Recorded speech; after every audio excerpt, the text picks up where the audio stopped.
So happy Monday. This is the social media and marketing mastermind on a Monday. Hope everyone had a fantastic weekend. Today, we are here with Jeremy Knight to talk about YouTube. The one and only Jeremy Knight. Good morning, West Coasters. Good afternoon, East Coasters. Thank you for that nice division of time. Very much. You're welcome. Yeah. Anyways, you got it. So for those of you that don't know, Jeremy Knight has made a YouTube video or two over the past few years. So he is here today to chat about YouTube and kind of starting out your channel, kind of YouTube 101. We will also be going. Are you going to hop on the video call with Dan to talk about thumbnails and titles Tomorrow? No, that's not tomorrow. It's Sure. I can tell you. I'll send you the calendar invite, but it's if you are trying to dig in more on YouTube, we've got Dan Parker on the 9th. So that's next Tuesday. Yeah, I believe I got an invite for that. I may have. Okay, cool. I had planned on it. Yeah. Okay, so Jeremy, why YouTube?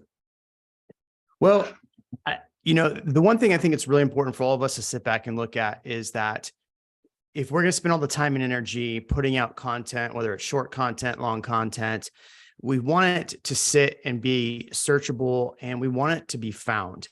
We don't want it just to sit on our own Instagram pages, getting our own audience. We want it to reach out to other audiences. So YouTube's a great way to have evergreen content that will be searchable. And when people look up your name, or when they look up, information about your city, if you have that tag in there, it'll actually show your video in, Google search, right? So if you put out a video talking about the 5 best things about living in Houston, and somebody searches best things in Houston, and obviously you're going to have like 5, Google searches ahead of that. And then you scroll down and it has a video section, boom, your face is going to pop up right there.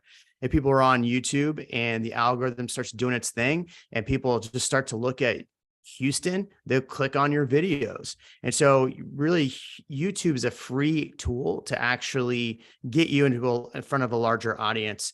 So, there are people that spend a lot of money doing ads. You can do ads as well, but for longevity, it will help boost your exposure. And on top of that, you can take those videos that you do, embed links into your blog posts, into your mailers to your clients, and you can even do, I did a postcard with what's your home worth. And it had, Tom Ferry had talked about this. On the back, I put a clip to like a little QR code for video done about Dripping Springs, because that's where we went. And people were coming in there, and I started getting messages from people. Oh, I love your videos about Dripping Springs. So I'm actually opening up my audience to my local community by doing little things like that. So I think YouTube is one of those very powerful tools. TikTok's great. Instagram's great. But I feel like YouTube for me is where I'd rather spend most of my time, because YouTube's going to do all the free stuff for me. It's going to do everything for me and get in front of other people, like in front of Bob Tompkins. Well, I don't know if he's your ideal audience, but one of the things that Jeremy mentioned was that when you Google something about a city, the content will come up. Who owns YouTube, Jeremy? It's a little company called Google. I don't know if you've heard of them. Yeah. So I think that a lot of times people think about YouTube as another social media platform, and they put their content that they're putting on their TikTok or on their Instagram onto YouTube. And I think the biggest thing, or the biggest differentiator, is that YouTube is a search engine, right? So people are going there to learn more about things. Like, who here has ever used, YouTube to like change a tire, or like do some sort of home improvement project or something like that, right? Matt Patullo probably went into YouTube, was like, where do I buy an iPhone? When he purchased his iPhone. So there's things like that you can do on YouTube to really research before you make a purchase or do a home improvement project or something like that. So Jeremy, let's talk a little bit about your target audience, because I think sometimes people go super wide. Like, say you were like, oh, I'm just going to do a channel about Texas, right? How did you kind of come up with your audience, and what would be your recommendation for people that maybe don't have a YouTube, or feel like they're not getting maybe as much traction, right? Because they don't have a defined target audience. Yeah, I think it's really important to understand like who is your ideal audience, right? So who are the clients that you're wanting to attract? Are you wanting, are you working in a price point that you want to jump into the next price point? Well, that should be your audience, right? So you got to make more videos, understand what those people are looking for, how they're searching, what they're searching for, and make more content around that. You can go super wide, like Christina Smallhorn, a great example. She's super wide. Her channel's grown tremendously. I think she's at 150,000 subscribers, something crazy like that. But she doesn't talk about her local market. So she doesn't really get business locally, but she gets a lot of referrals nationally. And so that's a great monetary source for her. So thing about YouTube, what's great is that there's a lot of ways to actually make money from YouTube. So when people think about making money from YouTube, they think about making money from just the ad revenue. I can assure you the ad revenue is not that great. I mean, you might, if you're doing really well, you're probably making at most $1,000 a month off of it, which is great. That pays mortgages, but you're able to, brand different things. You're able to, get business out of it. And that's the one thing that we focused on when I started creating the channel is what would my ideal avatar want to actually hear? What are they searching for? Luckily, the pandemic hit, and well, luckily, unluckily, the pandemic hit. And so a lot of people were looking at Austin. And so they were going, okay, well, Austin's one of those areas I want to be in. And so they're searching, and I'm putting out content after content because a lot of people decided not to put anything out during the pandemic. Well, we were just putting out tons of content, not really knowing that people would start searching for Austin. So our ideal client was somebody moving from the Bay Area, moving from New York, moving from Southern California.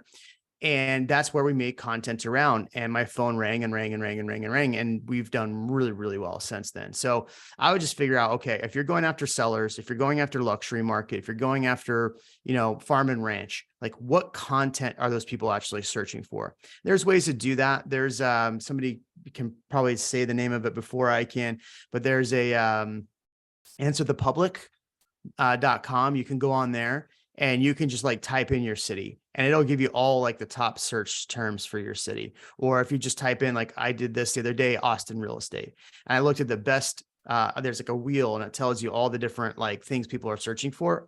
Okay. When is the Austin housing market going to crash? Boom. That's my next video. So things like that. Awesome. I'm seeing a lot of people on here that have YouTube channels, and I know some are successful YouTube channels. So any input that y'all have for those of you that are generating business from YouTube, would love any additional input as well.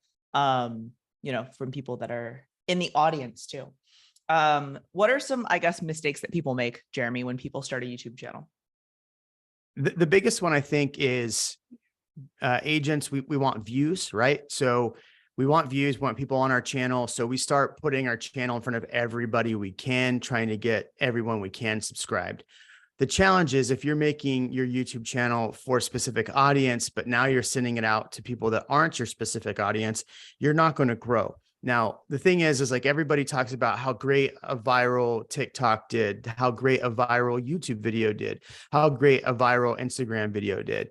And then very seldomly can they trace back how many closed deals they had from that. Now, there are a few that do really well and get a lot of closed deals from it, but not everybody's going to get, a business off of a viral video. So when you're getting, 10, 20, 30 views on a video and you're like, oh, this sucks, I didn't get any views. But then you get a phone call like, hey, I watched the video you did about this neighborhood. I'm really interested. I'm wanting to move. I'm wanting to buy. I'm wanting to move up.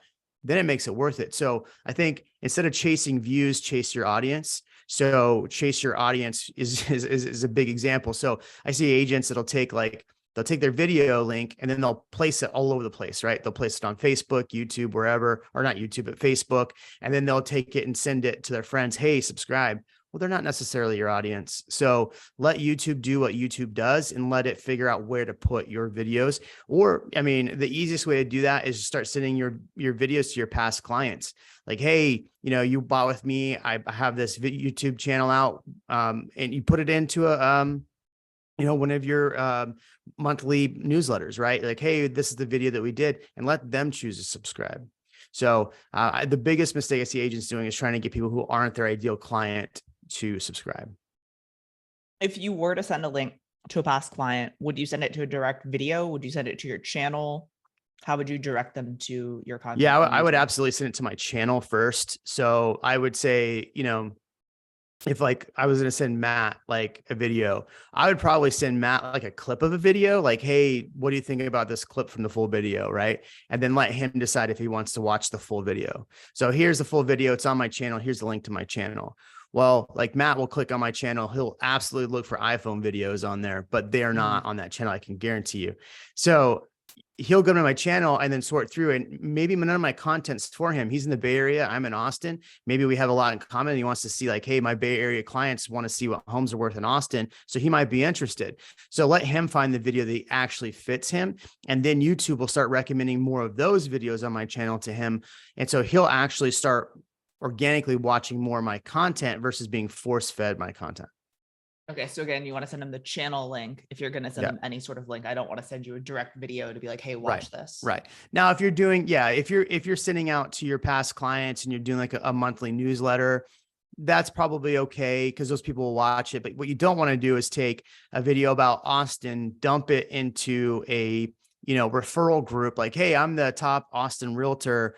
Here you go. Here's a video we just did. First of all, it's going to piss a lot of people off. Second, people watch maybe 5 seconds, 10 seconds of it and bounce out, and that kills your analytics. Yeah. And YouTube goes, this video must suck. It's terrible. So just be careful about where you're placing your videos. There's a agent that I talked to a lot on Facebook this morning. I'm like, bro, I just told you not to put that video on there. What are you doing? So it's kind of funny that it still happens. I don't know why Bill Olson would have done that after you guys talked about not putting your video links on Facebook. But Bill doesn't listen, a lot. He's very smart though. And he looks great in glasses. He does. He looks a lot smarter with glasses. Anyways, So what questions do y'all have about YouTube? Who here has a YouTube channel? I'm curious to know who here has a YouTube channel. Okay, I see a lot of hands raised. Who here is consistently putting content on their YouTube channel? That's the biggest thing, is putting out consistent content. I find a lot of people, we get busy. So maybe you don't batch enough content, anticipating getting busy, or you start actually getting business from your channel. And so you start working with your business instead of continuing to put out content. Just imagine, like, the way I look at it now is that every video I put out, it's my standard video. It's a $25,000 video. Like, I make 25 grand off of each one of those videos. It realistically, if I do the math and were to do it, it's around 25 grand. So if I don't do that, I'm losing 25 grand that week. So think about it that way, as it's the same thing as like making that, lead gen call or whatever it is. If you're not putting that video out weekly, or you're not consistent, YouTube's not going to take you serious. It's going to take your channel even longer to get good traction. Well, and so Peter just dropped in the chat, what is consistent and then what is too much? Yeah. There's people that say, hey, get your channel started and put out 5 videos, like 1 a day. I think that if you're going to get started, batch a bunch of content and then get the videos out there. And then after that, move to once a week. Or if you have maybe once a week and then a live stream once a week, we actually pulled back. We were doing 1 video a week, 1 live stream a week, and putting out 2 to 3 clips a week. That was kind of getting to be overkill on one channel. So now we're doing, I do 1 video per week. It's on Tuesdays. On Wednesday or Thursday, we'll do a live stream, and then maybe we'll cut 1 video from there. But now I'm doing those live streams every other week and not doing them consistently. Now that's also a good and a bad thing, but it's a time thing for me. I'm just, running around too much. Baseball seasons right now. So my 10-year-old takes priority during the week. For sure. So we've got Mark with his hand raised. So let's go to Mark and then we'll hop back to the chat. Yeah. Jeremy, there's so much, I don't want to call it information, misinformation, whatever. There's just so many different opinions on it. Sure. Do you think that you need 2 channels, like a buyer channel, a seller channel, or do you think it's okay to overlap that content, considering that it probably has appeal to both parties? Yeah, it's tough. So my channel isn't necessarily a home tour channel. It's more of an informational based channel. We'll talk about neighborhoods and things like that, but it's not a property tour channel. So I've put property tour videos on my channel and they really don't do well. Now there's other people that just do property tours and those videos do very well. So I'm at the point that I stopped doing property tours because they weren't helping my channel. Really, they were adding some value, but they weren't necessarily helping. So we are migrating that to a second channel. I think you need to get the subscribers up, do both. Now, one thing we do on my channel is that I will do a video like, hey, sellers are in trouble for X, right? So if you're not listing your home by this time, if you're doing this, prices aren't as strong. So if you're a seller, you need to do this. So I will make like every like fourth or fifth video a seller video, but the rest of the time we're talking about the market, we're talking about the news, what's happening, you know, what neighborhoods to be in. So you can have both on one channel, but you're pulling two different audiences. But this is also why you have 4 different types of content on that channel, right? So if you have 4 buckets of content, one is buyer information, seller information. So buyer videos, where to buy. Because if you think about it too, those sellers are potentially going to look at one of the neighborhoods you're talking about, or houses you're looking at. So that seller could become a buyer. So as I've talked to myself in circles, yes, you can either do both 2 separate channels or just put it on one channel. And then once you get to a certain point, maybe break something off and create a second channel out of that. 2 channels is just really too hard to manage. Thank you for the full circle moment there on that one, Jeremy. Yeah. And I had to think out my answer, you know, I'm sorry. All good. And I mean, I think that like there is no one perfect answer, Mark. Yeah. Which does get frustrating. I think there's 2 points to make. Like, one thing, Jeremy told me not to put any of our neighborhood spotlight videos on my channel, right? And his thing is to like, you should intertwine that with your updates or intertwine that with your property tours or things like that. But like for my audience, it's something that like our clients and people that we work with and people that reach out to us actually talk to us about, right? So it's worked for us. Yeah. Where it was something that didn't work for Jeremy, right? And so that's one point. And then Hector, we're gonna hop over to the go ahead. To elaborate on that point too, I think it was a little bit more about you were doing a lot more like food videos, like here's a burger joint that's in this part of the neighborhood. I think and that's fine because you will have clients that want that information. But if you're not really a food channel, maybe do something where you're talking about the burger joint that just opened up, and then really like, okay, but if you want a burger joint and live near this burger joint, let's talk about the community around it. And that way you're wrapping it back into real estate. I think that's a little bit different than just doing like a food, like here's a burger spot. So you can intertwine both of those. But just know that people that come to your channel may not care about what Thai place opened up wherever, or really cool, unique place. They just want to know like where to buy a home. So something to think about there when you're creating your content. So Matt asked a question in the chat. What is the best KPI for YouTube, especially when you're first starting? Is it consistency? And then once deal flow starts, then you pay attention to what videos are pulling in transactions. I think the biggest KPI, the biggest KPI I would focus on is watch time. So, you know, everybody looks at, so when you're looking at analytics, people usually like to look at, you know, your click-through rate and things like that. Just know that like if you have a viral video that starts doing really well, your click-through rate is going to drop because YouTube is now pushing that video in front of everybody it can to try to get more views on that video. So your click-through rate will drop. I really look at watch time. So find a video that didn't get shared on Facebook, that didn't get shared somewhere else, and find the watch time on that video. Because I'll have videos that like somebody likes the video and they drop it in some group. And all of a sudden I went from like 60% watch time down to 20% watch time because somebody's sharing that video over and over and over again. So keep that in mind too. You might want to go down and look at the external. Is it being shared on Facebook? Is it being shared somewhere else? But I won't look at watch time. You really want to try to get 50+% of that video. And why that's important is that YouTube cares about people staying on their platform because they want to run ads in those videos. And if they're running ads on those videos, typically it's mid-roll or pre-roll. So pre-roll being like, if you go to click on a video, it's like, oh, here, let's watch this ad first before you watch this video. Or it'll be in the middle of the video. But be careful sometimes in the middle of the video because that could hurt if you're doing like mid-roll ads or allowing mid-roll ads, it could have a sharp drop off. So look at your video, see where the ads are rolling, look at it, watch the video from an incognito account and see where the ads are rolling. And then compare that to where your watch time is ending or you're seeing an uptick, and then watch that video and go, okay, what did I do in this video that kept people entertained throughout the video? And then look at the audience feedback. Are people liking the video? Are they writing comments on the video? Good comments, doesn't matter. Bad comments, trolls, whatever, them being angry, it's all good by YouTube. They don't care whether it's a good comment or bad comment. So look at the audience retention on that, and then start trying to keep that in mind when you're creating your next video. Okay, so on this video, I got people drop off. I'm going to do something insane in the middle of the video so people keep watching to the end of the video. Or maybe in the middle of the video, hey, don't forget, I was going to tell you about this crazy ass thing that I was about to tell you about. So it's coming, don't worry, and then keep going. Because that will keep, and then you'll see your watch time in the next few videos start to go to 60%, maybe 70%. That's kind of crazy if that's 70%, but watch time, I think, is by far my most important metric. And then as far as a consistency thing, I think if you're putting out one video per week, just let that do what it does, and then sit back and look at the analytics, and maybe have somebody look at the analytics with you if you don't understand what you're looking at. Awesome. Hector, what do you got? Jeremy, congratulations on your success. You know, you've Thank you. crushing it on YouTube.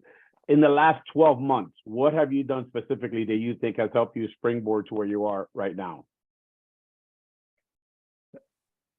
Not sell myself. I think a lot of people really want to like be too salesy on YouTube. You mean always, people are always taught to, or agents are always taught to ask for business. So I don't, in a majority of my videos, I don't ask for business, but I will give specific things in videos that are the same thing as me asking for business. So what I'll say is like, all right, talking about this neighborhood, you know, I just had a client that bought like a $3 million house in this neighborhood, and they loved it because of all of these reasons. Well, that just lets you know that I sell homes, and lets you know I sell expensive homes, and it lets you know that I'm active, without actually saying like, hey, by the way, if you need somebody to reach out to me, whatever. So even the same thing, like whatever price point it is or whatever it is. So always talk about, oh, we had a client that was super interested in this area. They passed on this area and they ended up buying another area because of this, but they love this area. And our client had a great experience touring the neighborhood. Well, that gives proof of concept as well without actually selling. Yeah, we do that sometimes when we're making videos for like Instagram. Like I was out with a client and I was at a listing appointment and, you know, type situations. So as far as uploading content to YouTube, someone mentioned shorts earlier. And then there's another question in the chat of, is the one video a week, could it be a short or does it need to be a traditional long form YouTube style video? Well, just like I was talking about, you know, watch time as retention, short videos don't keep people on your channel very long unless you have a lot of short content that people then rifle and scroll through.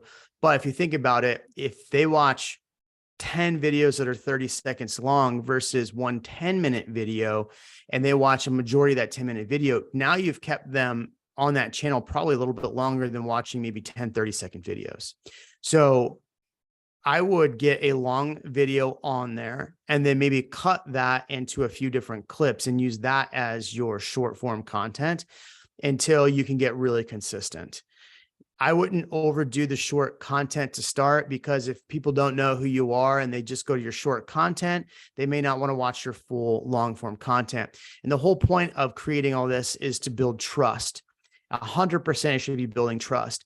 And so you can build trust in a 30 to 60 second clip, but on a long form where you can actually cultivate an idea, talk about something, share personal experience in a much longer way than you can in a short video, you're going to create sycophants, right? People that just love your channel, people that love you, and you're going to create people that absolutely hate you. And guess what? The people that hate you are just as big a fan as the people that love you. So, and I have a lot of people that hate me, right, Bob? So I have a lot of great fans. Completely agree. I mean, wait. Yeah. Along the same lines, so just real quick, talk about the bad comments that you get, like when people are like, your video sucks and Austin's stupid. How do you respond to those? Typically, I leave them with a, oh, bless your heart. And then, I've gotten to the point where I don't want to like argue too much with people anymore. So typically what I would do is just go, oh, bless your heart. Thanks for the comment. And then usually they comment back, I hate your face. And I said, oh, I know it's so punchable. Right. And then they're like, oh, no, I really want to hurt you. And I'm like, okay, great. That's great. And then after like 10, 15 comments, I'm like, by the way, what you've done is now put my video in front of more people because YouTube sees this as engagement. So thank you for being a fan. And then they will never comment again. So I used to do that a lot. Now it's just like, oh, by the way, I appreciate you being a huge fan. Every comment helps. YouTube sees this as a positive comment, whether you meant it as a negative comment. And they typically stop responding after that as well. So for those that may not have the time to go back and forth 10 comments deep with someone, Will has it set up to where he approves all comments. One positive thing about approving all comments as well is that then you are able to quickly respond to them because you're approving it, and then you can, reply. Yeah. I don't. For those of you that aren't from the South, bless your heart means screw you. Yeah. It's a big old middle finger. Yep. Yeah. Yeah, Big one. exactly. Giant one. Yeah. How are you generating topic ideas? So I really started using that. I think it's website, Answer the Public. I really like that. I think it was good. So that's one way. What I like to do is go through and ask my audience what they're liking in videos, what they're not liking in videos. In my videos, I always say, hey, will you drop a comment? I want to hear from you. So a lot of times in the comment section, you can see what people are actually talking about. A lot of times people are like, hey, can you do a video on X? Well, the problem is, can you do a video on this neighborhood? The one thing that you'll run into is people, you see YouTube as a Google search. So sometimes when people are asking you to do a video on that, they just want free information. And so I'll get a lot of times people call me just wanting free information, and so you really have to kind of filter, have a good screening process for when people call you or reach out to you. Yet, I forgot I was going with any of that, but yeah, there you go. Okay. What was the Anything question else? again, sir? Content ideas. You answer the public. Oh, content. Yeah. You Ask ask your people, and then ask you the have people, buckets. You want to talk about your buckets? Yeah. So I'll post on Facebook every now and then, like, oh, Austin's really hot. Where's the best places to go swim? And people like write all the comments, right? You can go to Facebook, like the Moving To groups is a great spot to see what people are talking about, what areas they're asking about. The comments are a great way. What was the next? What did you just say? I asked you to talk about your buckets to kind of keep your thoughts organized. Jeremy having a uses hard time content doing that right buckets to keep his thoughts organized. So do you want to talk about organizing your thoughts? Yes, organize my thoughts. So I have written down right here all my video ideas for the next really 4 months. And so what I've done is I've broken it up into buckets. So I talk about new construction. I talk about neighborhoods. I have a neighborhoods video coming out next week, tomorrow. Market updates. They're always a third week of the month because usually stats come out around the 15th. So I can make a quick video as soon as they come out. And then I'll do a suburbs video. So neighborhood, suburbs, new construction, and market update. I like to filter in every now and then. There might be all the cool things that are happening in Austin, over a month period, you'll see all of these articles about stuff happening in Austin, coming to Austin. And then I'll do a what's happening in Austin video, what's coming to Austin. Those work really well. Ken Pozik's done a good job at those. I know Dan Parker started doing those. I'd love to hear from him on how those have worked. I've seen those do well on his channel. So those, what's happening. So what new construction's coming as far as maybe a neighborhood or developments or buildings or things that are going to impact. But always try to tie that back to hey, if you live in this area, do you think that that's going to actually add value to you? Do you want to move and be closer to that? So make sure you're engaging your audience. So a good example, I was talking about the east side of Austin and this development in the east side of Austin. I said, hey, there's this development coming. It's great. What do you think? If you want me to do a full video on this development, just drop a comment below. I'd love to hear from you. And I had probably 98 comments that were yes, Del Valley, Del Valley, Del Valley, Del Valley. And so then I did a full video about that. And that video did really well. And I sold 3 homes in Del Valley after that. So, and still, I'm still getting people asking me about that. So, I would just always lean into your audience. Once you've grown an audience, whether it's 400, 500 subscribers, 200 subscribers. Lean into your audience because they want to feel part of the experience. So Jeremy, when you're creating these different pillars of content, how often do you find yourself recycling content? And is that like a good or a bad thing to talk about the same thing maybe you talked about 8, 12, 14 months ago? Yeah, I recycle content. I mean, if you think about it, every year is different, right? So my best places to live in 2022 is going to be different from my best places to live in 2023, or it might be actually the same. So, and think about it too, when you're getting new people to the channel and putting out new videos, they may not have seen your older videos. So what they'll do is then they'll watch that video and go, oh, let me look at other videos. YouTube's going to recommend more of that style of video to them. So then they're going to go through and get basically like confirmation of everything you said about this video. So I don't think it's bad to recycle videos, but I wouldn't like, let's say this week, I put out a video about the 5 best neighborhoods. In fact, I have a video coming out. It's the 20 best neighborhoods. And I gave like 8. And I said, if you want to hear the other 15, even though I gave you 8, you're going to have to watch the next video. Well, that next video is not going to come out for another month. Like I'm not putting it out next week because now I'm stepping on this video I just did, right? Because it's so close to the next video. So you have to give other videos time to breathe. That way people will see it. And then you can always do short clips of like, okay, that's a great example. So you do five neighborhoods, right? The 5 best neighborhoods. And then you can make a clip out of each one of those. Now you have 5 shorts to go on the channel. So then you can make those a series as well. Hey, this is the neighborhood 1. Oh, got to watch neighborhood 2. Got to go watch neighborhood 3. Follow for neighborhood 4. So that's a good way to keep people on the channel longer as well. And then they'll watch the full one because maybe there's context in the full video that they can get from the short. All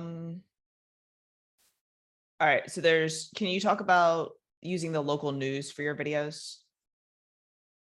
Yeah. So I use Austin Business Journal pretty heavily. I'll watch just the regular news. I pretty much every day, like I just type in Austin housing market or housing market and just to see, or in the morning, sometimes a lot of times I'll listen to Byron Lazine that does the BAM podcast.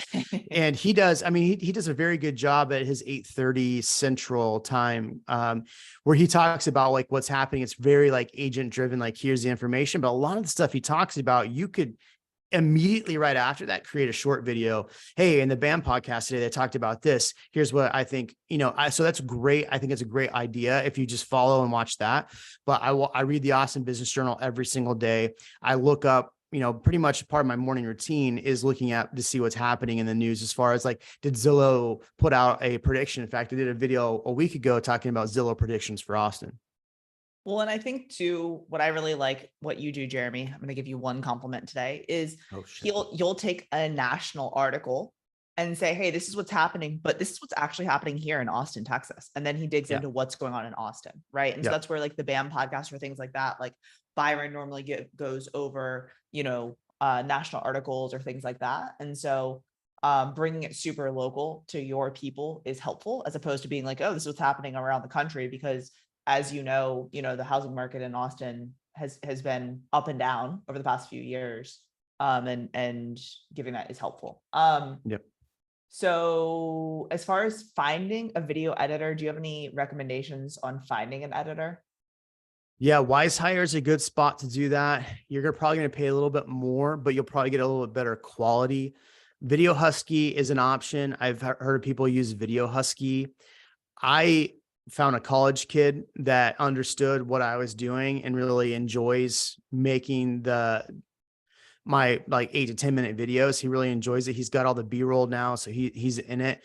I'm probably going to hire somebody else to do my short form content and more of our tour videos because it's not his style. He doesn't know how to do it. So I've used WiseHire for that. Video Husky, you can use Fiverr. The problem I have when you're using an outside third-party source like that, and everybody's different. If you like using it, it's awesome. I like the ability to call whoever it is, be like, okay, hey, you did this edit here. I don't like that edit.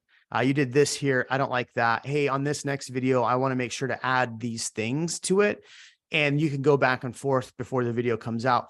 Now I'm in such a groove with my editor. Legitimately, he has access to my YouTube. I send him an edited version. So I'll usually do like a 15-20 minute video. I'll edit it down to the timeline. So take out all the ums and all that stuff. And then I'll shoot over to him, and all he's got to do is add in B-roll. All he's got to do is put in text, all of the stuff that I just don't have time to do. And it took me 30 minutes to shoot the video at most, probably about the same time to edit down to a timeline. And it's an hour a week versus I was spending 19 hours a week on one video. Yeah. So Video Husky, wise hire to actually hire someone direct in your market. Chris had a question, and Dan, are you video? Yeah, you're a video on with us. So is anyone transcribing your videos and then turning them into a blog post using Chat GPT and then embedding the video into your blog? Do it, Chris. What site do you use for that? So I found a Chat GPT plugin that basically I can get the transcript of any YouTube video and then tell it to make a summary. So like I'm looking at videos that rank higher than me and then make a summary and make shorter versions of it. Okay. What bot is it that you created or got? Where'd you find that? On YouTube, let me see. I share my screen and I can show you. I'm not really sure what it's called. I think that's a really good idea. So I have an admin that does that for me. I put out the video, she watches it, and then she basically writes, a blog post and then puts the blog post on, and then we'll put those blogs on LinkedIn. We'll put those blogs everywhere. We'll take those blogs and put them on my Google business profile as a product. So we take those blogs and put them everywhere. I just don't have it tied into ChatGPT yet. Well, and I know like Malcolm does his on Medium, right? Is where he blogs his. Dan, do you have a specific blog that you're using? I do basically the same thing as Jeremy. So I have a VA that will write up the blog for us. And then I have an admin that'll just post it everywhere, from Newsbreak to my website to Google Business, all the things. So do you post the blog on Newsbreak, or I don't even know what Newsbreak is? You do it, man. I post my YouTube video on Newsbreak. The only caveat of that is you can't say in the video, you can't have a call to action for people to subscribe. Newsbreak doesn't like that. Everything else is totally okay. So I just stopped saying that in my videos. And but I find that the blogs actually do better because it's more of a local news source. So people are getting messages on their phone or like push notifications of your article. And I think it's easier in that scenario to get people to read an article than to watch a video. Right. Yeah, our blogs do really well. I just don't post them. I just post them on the website and then onto like LinkedIn. So Will wants to know. Go ahead, Jeremy. I was gonna say what I did recently, and this doesn't pertain to everyone, but I did this in Texas. Property taxes are a really big thing. So I created a video talking about like how, taxes went up and how to protest your taxes, the process, a video that not a lot of people are going to watch. What I do is I created a blog post out of it. Actually, I created a link on my website, my Chime site, on there in two spots, it's a home evaluation tool and a buyer appointment tool that goes right to my wife's Google Calendar or Calendly. And so on there, it's like, here's the process. Here's the 5 companies you can reach out to. Here's the video just to watch the video. And here's, and then, what's your home worth? This may help you protest your valuation. It doesn't say that. It's like, you can use this as a tool to show the value of your home. I did that a Friday ago, and I have 103 leads that are asking for CMAs. I'm having trouble calling them all. Like, it's way too many. So not all of them are going to list their house, but a lot of them, I'm calling them like, oh, I'm so sick of the taxes. I want to leave Austin now. It's like, oh yeah, I hear you. Me too. So what's the deal? So you want to leave? You want to list your home? Like, it's great. So that was a really great, and it's on my website, and it works. It worked phenomenally. Are you doing shorts on your main channel? Yes. Will, do you want to discuss?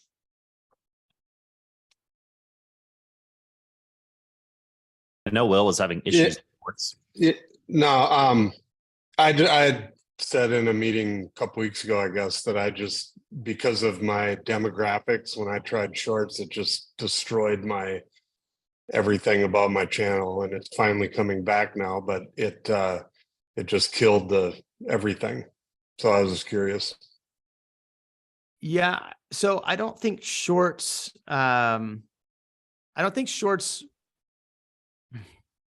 it's tough. It depends on the shorts you're creating. Like Dan, if you go to Dan's channel, look at the shorts he puts out. They're very topical of the area. He basically just cuts. I mean, the way it looks, he cuts out a video from a larger video talking about an area. So those look really good. They sound really good. It depends on what the shorts are. I've done quite a few shorts that just bomb. People didn't even watch them.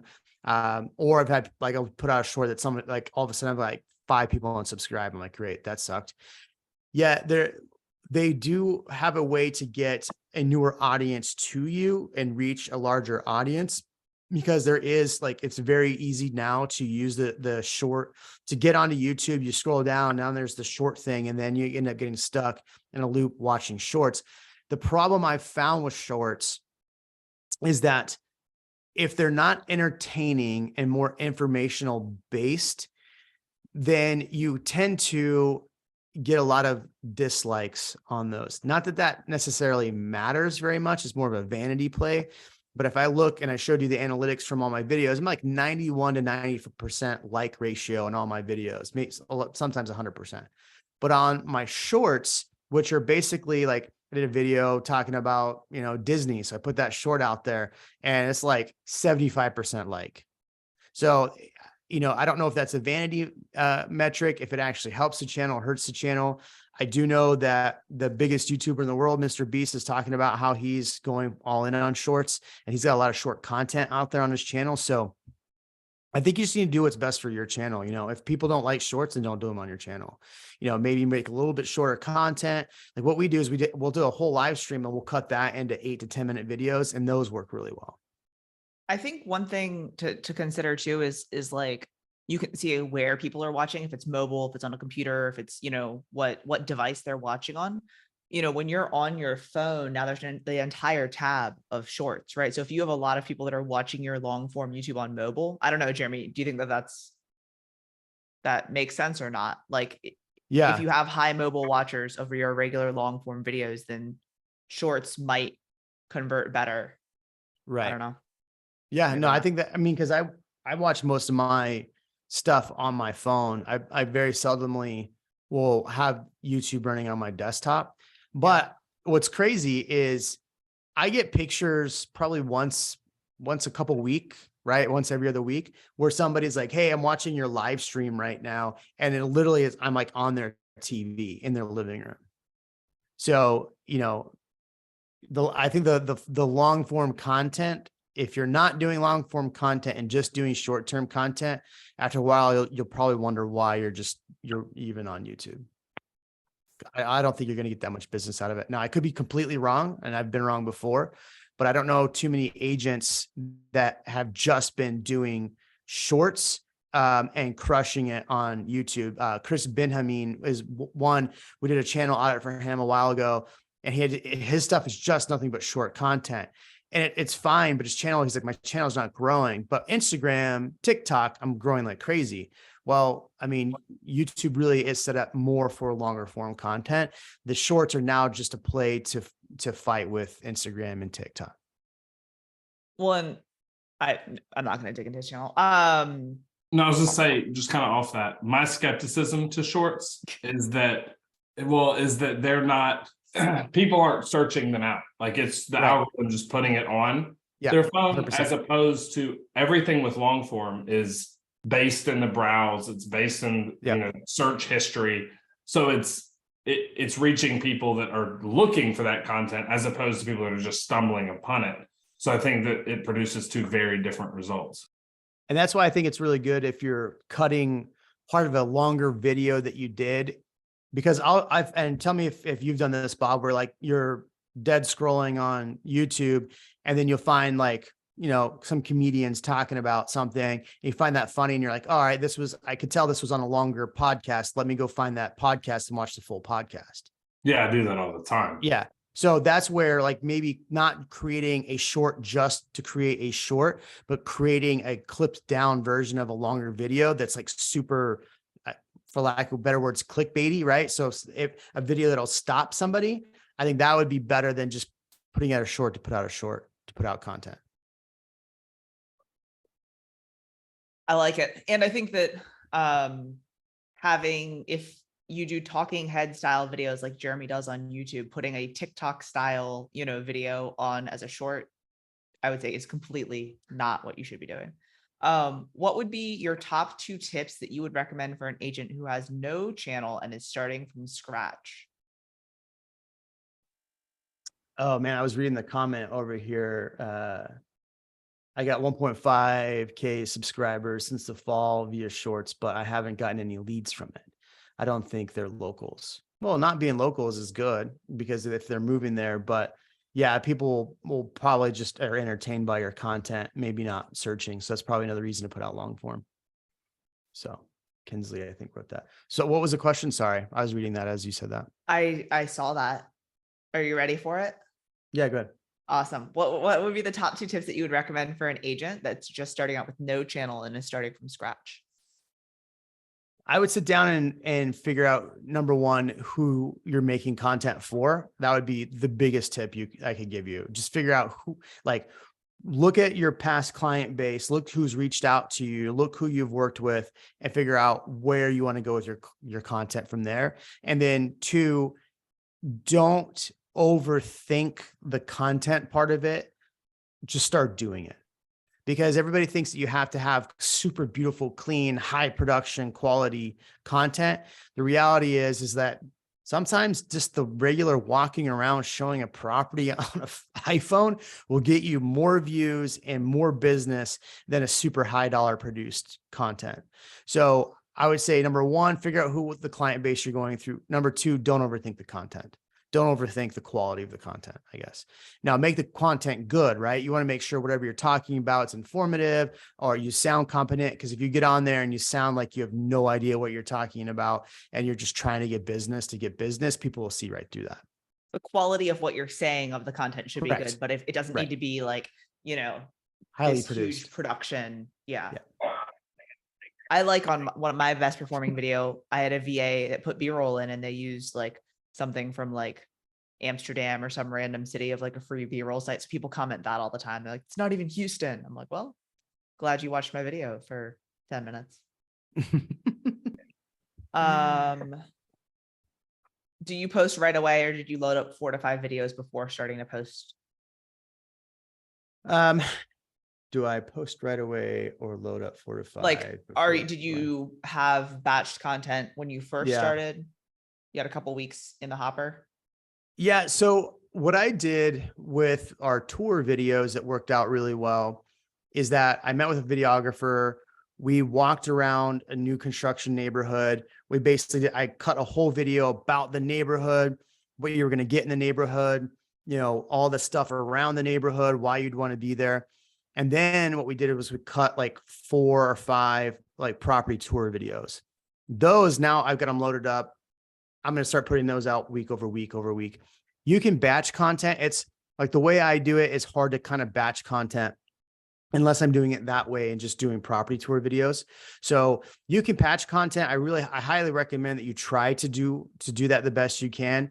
But if you're trying to keep on more like on, topic, recent topic, more newsworthy content, it's a little bit harder to batch content. What other questions y'all have about YouTube? I'm trying to think of other things that people do well and don't do well when they first start YouTube. Bob, Dan, Will. I think we did everything pretty well. Yeah, you had a good template to follow. Everybody. We did. I mean, but we watched everyone else. Like that was the thing. We looked at Jeremy, we looked at Dan, we looked at Malcolm, and we were like, we're gonna do exactly what they've done.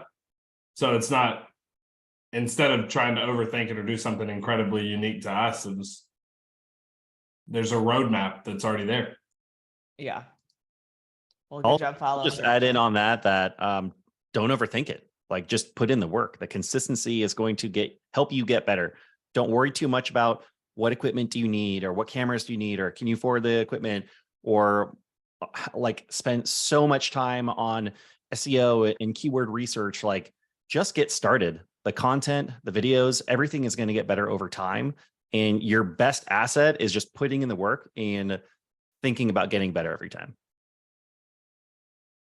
I agree with you, Dan, and with Jeremy earlier. Just, I mean, my video that went viral was a tripod with the iPhone and a wired lapel mic standing on the side of the road. So just make videos. Some of those videos, I feel like I look back at it and it's like, I cringe, but I'm like, it's bringing me business. What would be your first 3 videos that you would do?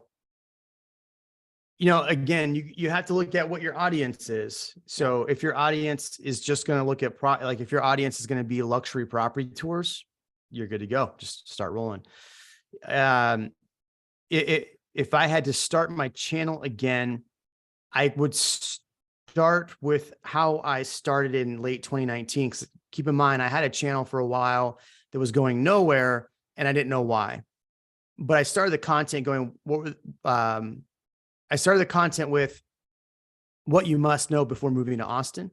And then what you must know about moving to Texas was my next video.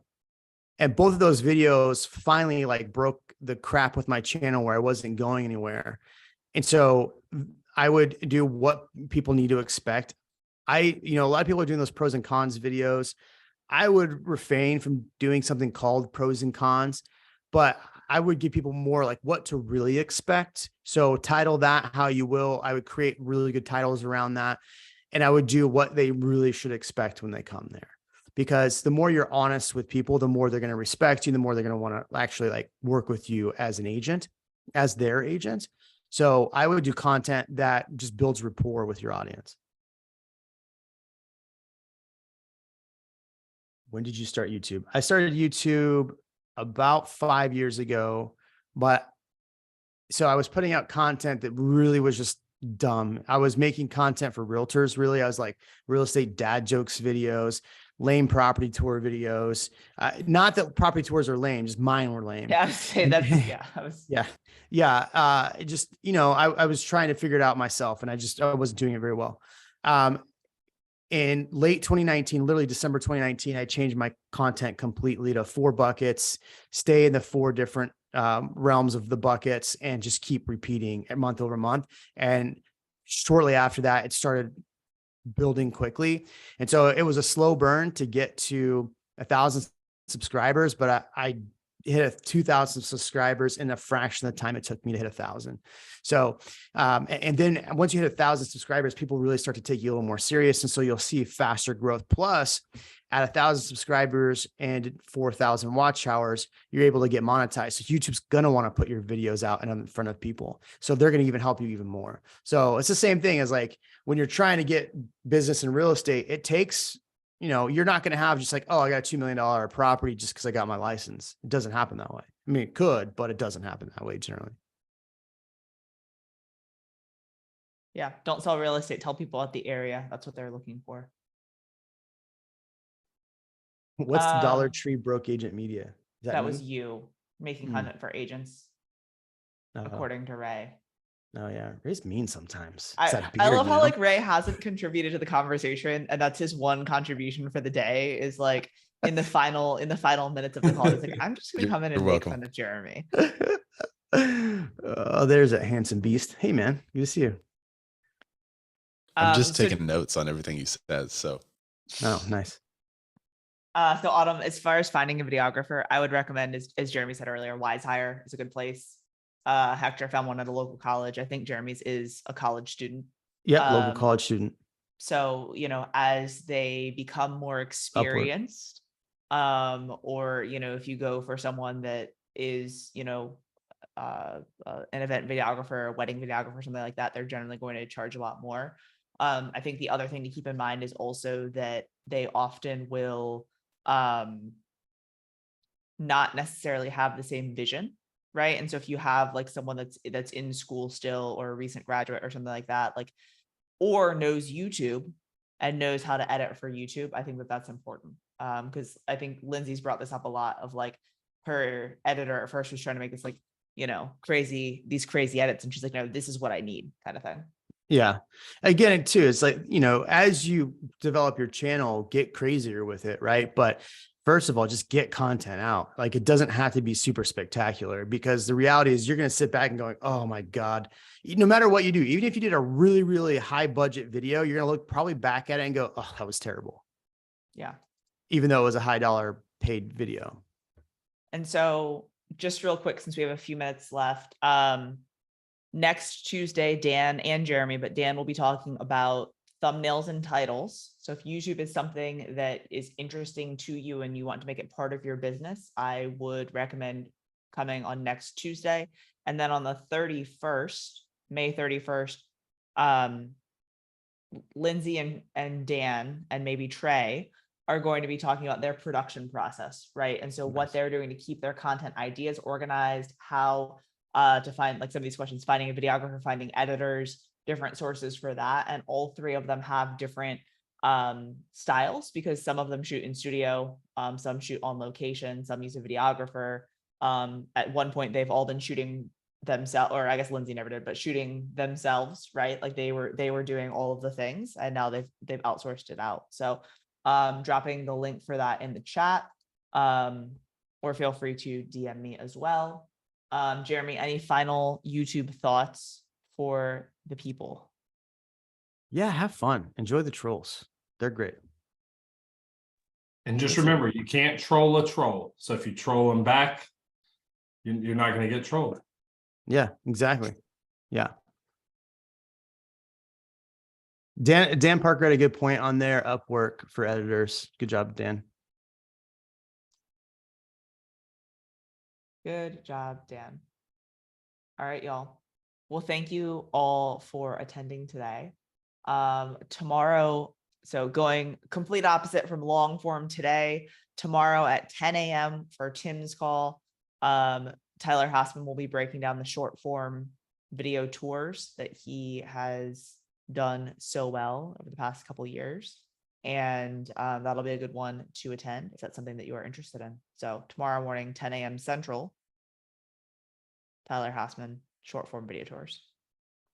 Sweet. Have fun. All right. Awesome. Adios. Bye.